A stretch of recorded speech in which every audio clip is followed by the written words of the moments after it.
Hello, aloha, hola, marhaba, bienvenue, bienvenidos, welcome in general. Let me know as you pop on if you are watching at this time, and let me know if you have any questions along the way. Type them whenever you have them, and I will address them before the end of the video. So, a quick video. I am Michelle McLemore, Healing Guide. Hi, everybody. Good to see you. I know it's been a couple days. Been trying to figure out, looking over the responses in the Facebook group and trying to figure out what you really want, what you really need. So I'll do another video in a couple days about that. So be thinking, what do you want to get out of this group? And give me some feedback on that. So today, talking about smudging. Why are we talking about smudging? I see someone's on and lurking. Who is that, I wonder? So type hello, type something so I know you're here. So what's the deal with smudging or saging? Some people use them synonymously. The deal is that we do collect a heaviness. We collect energy, negative energy, in our field, our biofield. Some people call it an aura. But it also collects in the house, in your work environment, okay? And as you go in these different locations, especially if you work around a lot of sickness or illness.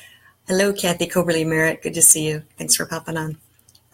So the more that you work in an environment that has either illness or people who are negative or unhappy with their life, that kind of thing, you run the risk of collecting, almost like building a fog cloud around you. So in your biofield, these things do tend to collect. So using sage, typically it's white sage, sometimes it's sweetgrass, cedar, or the South American, Native Americans used to like Palo Santo.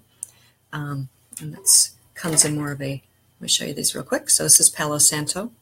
Okay. Sage, white sage, you grow it, dry it out, and then wrap it to burn. Okay. It doesn't have to be huge pieces. All right. This one a friend gave to me that was actually in one of the Native American ceremonies. All right. So what the sage does is it actually will cleanse the field. It actually helps calms your jitteriness. So who could use this? We're talking if you're working in an environment or if your home feels heavy, feels stagnant, if it feels a little oppressive going into these areas, you can sage a location. All right. You want to make sure if you do an indoor location that you open the windows, that you start at the primary entrance and you move clockwise going through it. So you would actually trace the whole door frame, okay? And then you would continue down the wall into the corners and continue all the way around it. And if you come to a stairwell, you go down the stairwell. You don't stop and then come back to it later. So you continue around the whole house cycle. To do yourself, okay? Why might you do yourself? You might feel sluggish. You might feel jittery. The last couple of days, a lot of people have felt this, not necessarily full anxiety or panic attacks, but they feel this growing or sitting right over their heart chakra, their heart, their chest, and it feels even up into their throats. It felt, some people described it as jittery, some people as anxiety, anxiousness without a good cause, this foreboding feeling. All right, so this can be used to clear that from you as well and help you feel more at calm, more at peace afterwards. All right. So to do that, you can sage yourself.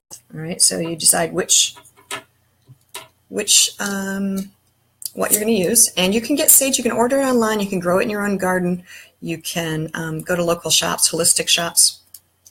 Need a lighter that's going to work. Oops. So you're just going to light the ending of it. Making sure your windows are open if you're doing it inside. Okay, you're going to see that it's just going to get the red coals on the end of it.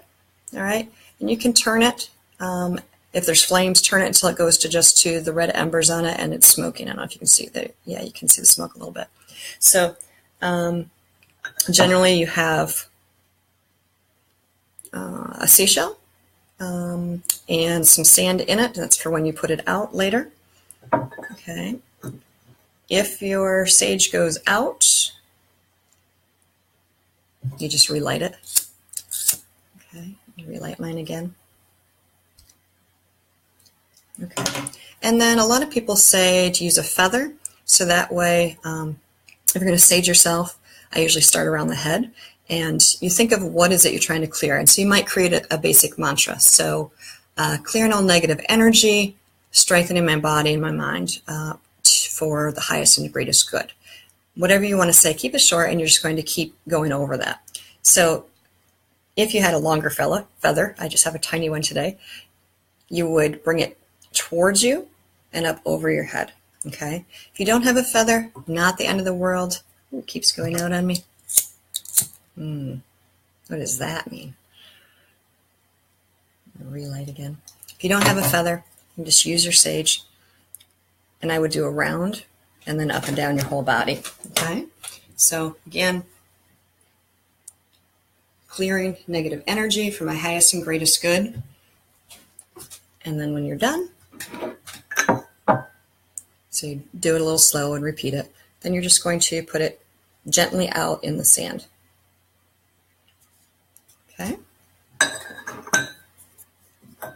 So it's nothing long, it's nothing complicated. It is ceremony, and it is about clearing and releasing. If you're not familiar with energy work, don't be nervous about it. It's as old as we are, thousands and thousands of years old. It's not linked to a specific religion. It's just part of what our actual human energy system is, which has been proven with research and all that too. So if you have questions, let me know. Other things you could do to deal with your jitteriness, you can still try the bath, lavender and chamomile in a bath.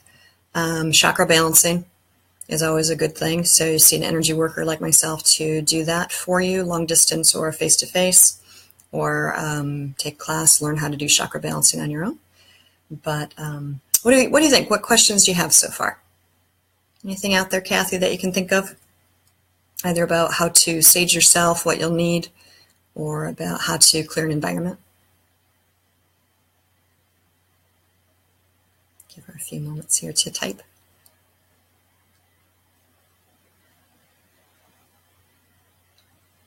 Just for anybody else, just a quick reminder that, again, the smudging is the action, the verb name. The material is typically white sage, but there are 4 or 5 different types of sage. And sweetgrass and cedar sometimes are used for smudging as well, slightly different purposes. So to clear, lighten, reduce your jitters, this is something that you can do. Some people do it every day. I don't do it that often. I have a client coming in a few moments. She's having a lot of focus and concentration issues, jitteriness, interrupting people a lot. It's a younger kid. And so I probably will smudge her first before I begin. That and her mom. So if you have questions on this, let me know. Feel free to type later on. And as always, I appreciate that you're here. Let me know what you need so I can help you. Check back for the video library to see what else will be helpful. And otherwise, remember, this is the heart of the journey. You are worth it, and you can be healthier, happier, more joyful. So let me know what you need, and I'll be glad to assist. Oh, and Kathy did pop on. What was the different items to use? Sage, white sage, sweetgrass. What was the other? So typically for the clearing of negative energy, lightening up the house, the environment, yourself, clearing the field, typically that's white sage. Some of the Native American communities are recommending Palo Santo or Santo to use instead of the white sage because there might be some issue with that becoming too exhausted crop-wise. So either of those, okay, doesn't take much. And typically sand to put it out in. True ceremonial, they have a shell that they use. Okay, and then just put some sand. Yeah, you can see it, sand in there, and just to lightly douse it. Okay, those are your basic materials. A feather. I've used my hand before, but feather, not to interrupt with bringing more, whatever you have in your field around your hand. They don't want you to add to the issue, so that's why they say use the feather first to bring the smoke up and over you and around your body. Sweetgrass and cedar were the other 2 most common. Let's see, your other question, what would be a good book to read? You know you're talking to an English teacher, right? There's lots of good books to read. Oh, you probably mean about, do me a quick clarification. Do you mean energy or about saging or what? What's the topic that you want more information on, Kathy?